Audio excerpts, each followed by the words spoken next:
The meteoric growth in popularity of fight sports over the last 30 years is a testament to the men who took the sport into the future and claimed their spots as the founding fathers of full contact martial arts.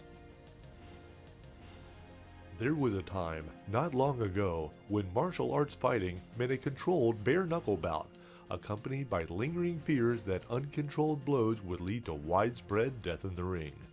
In this critical time when martial arts sports were in their infancy, one man championed the cause of full contact: Joe Louis.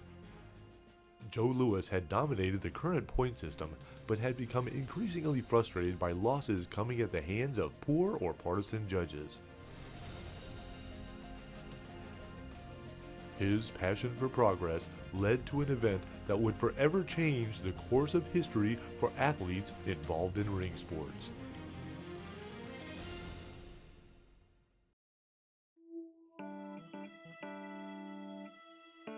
Joe Louis began his martial arts training as a Marine stationed in Okinawa.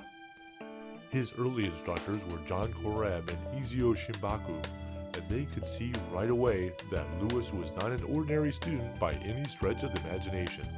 When other soldiers went to bed, Louis would train for hours by himself in a closet.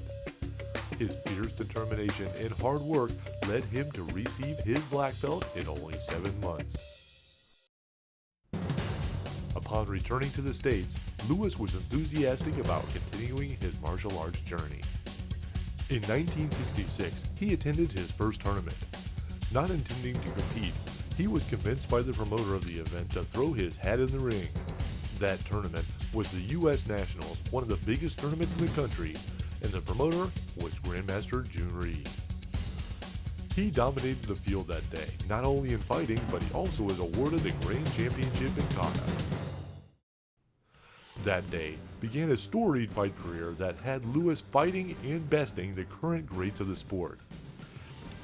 His relentless pursuit of greatness and endless development led him to train with the best martial artists and boxing trainers.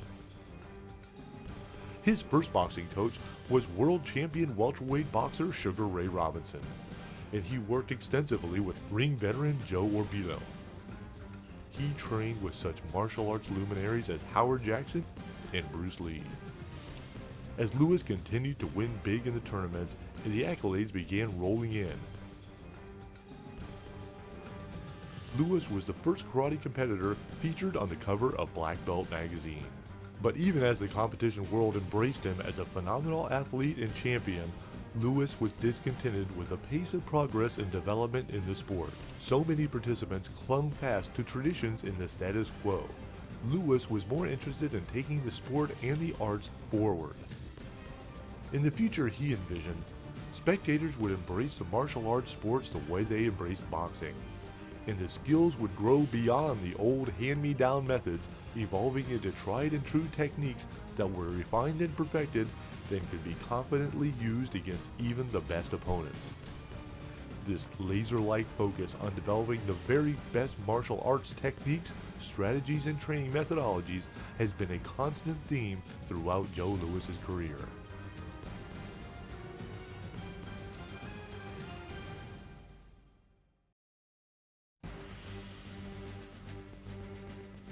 And as the skills developed, Louis felt the need for the competition to advance as well. As early as 1968, Louis began trying to put together a match that would allow the fighters to fight to a knockout. On January 17, 1970, that dream became a reality when promoter Lee Faulkner agreed to let Louis fight a full contact match as the main event of the first U.S. Pro Team Championship at the Long Beach Sport Arena.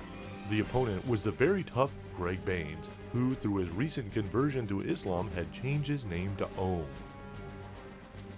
Louis entered the ring very lean and muscular. He was training with Bruce Lee at the time, and in his corner was American karate pioneer Jim Harrison. Louis came out with movement that had him light on his feet and displaying Bruce Lee's trait of fighting power side forward. The very powerful Ohm fired heavy leather with each blow a potential knockout. In the second round, the two fighters clashed. On the official film, the referee stepped in front of the camera.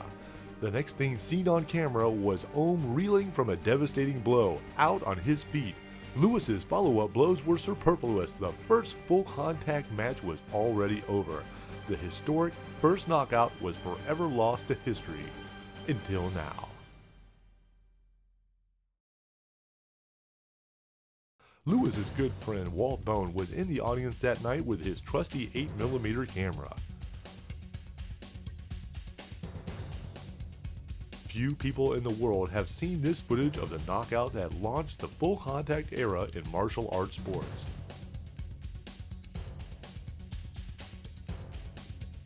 This unobstructed shot shows Lewis doubling up on his right hand with a devastating shot to Ohm's jaw.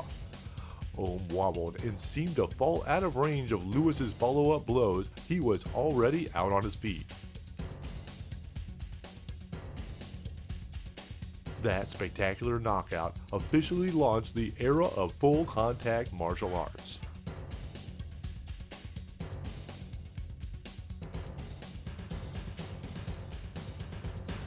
In the following years, the sport's rapid growth internationally led to the first World Professional Full Contact Championships in 1974. At this event, Joe Louis, along with Jeff Smith and Bill Wallace, claimed their places as the founding fathers of full contact martial arts.